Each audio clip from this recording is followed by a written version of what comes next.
चाचा चौधरी और मनको की शादी। एक दिन चाचा चौधरी और साबू कहीं जा रहे थे।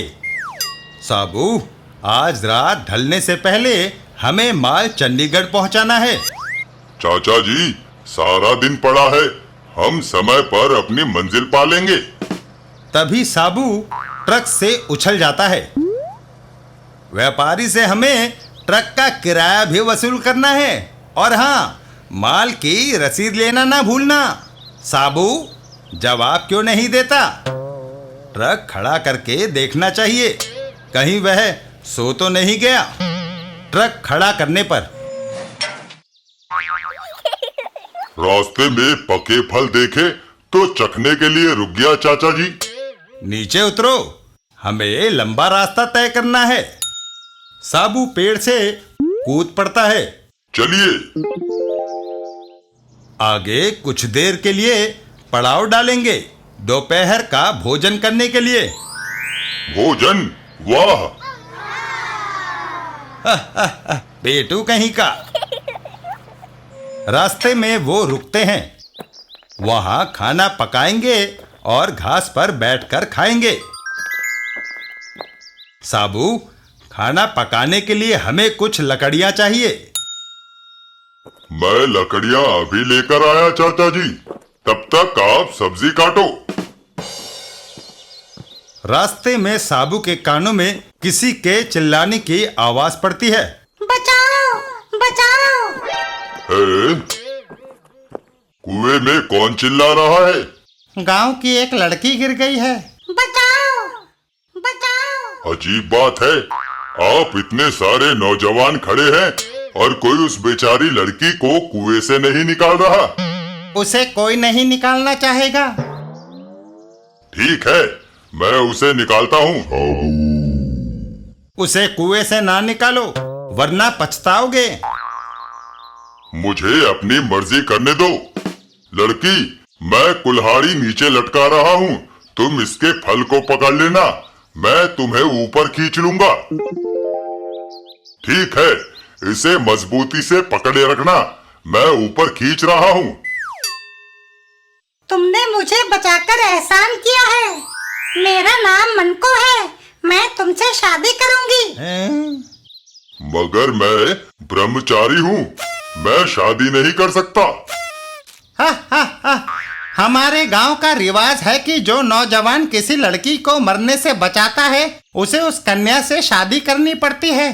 हम में से कोई उसे कुएं से नहीं निकालना चाहता था, क्योंकि मन को बदसूरत है, उससे कौन ब्याह रचाएगा। साबू दौड़ लगा देता है। बाप रे, भागो! रुको, मुझे छोड़कर मत जाओ।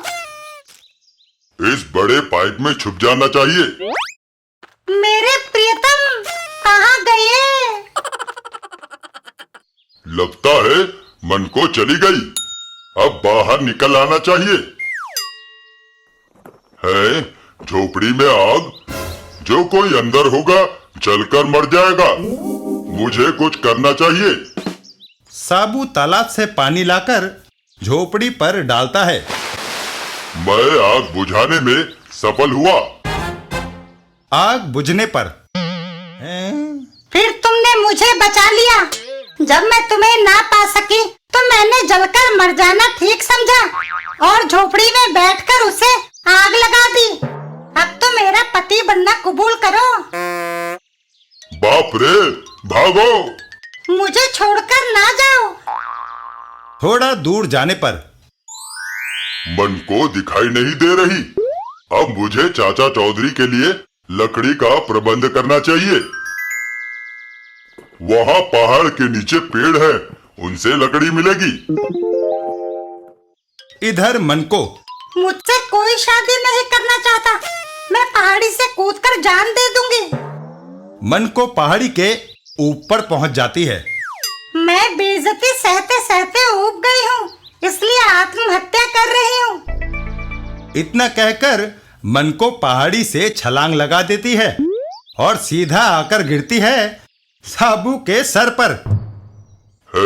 अबे बच गए। देखो, चांद के टुकड़े,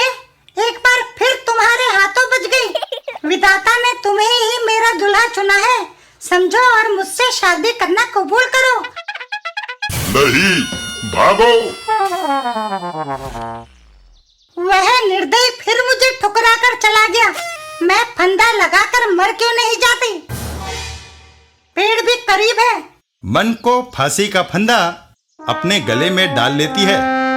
मैं अपनी मर्जी से फांसी लगाकर मर रही हूँ। मेरी मौत का किसी को दोषी न ठहराया जाए।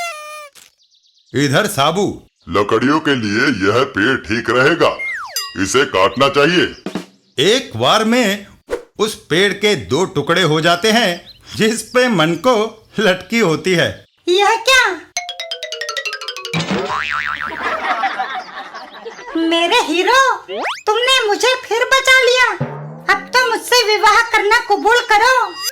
साबू बेचारा एक बार फिर भाग खड़ा होता है।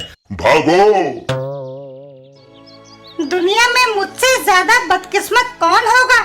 ना कोई मुझसे शादी करना चाहता है और ना मुझे मौत आती है। तभी एक सांप मनको को डस लेता है।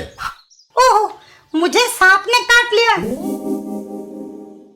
चलो अच्छा हुआ, मैं मरना चाहती थी परंतु इतने प्रयत्न करने के बाद भी बच गई। अब मौत निश्चित है। लड़की, तुम मरोगी नहीं।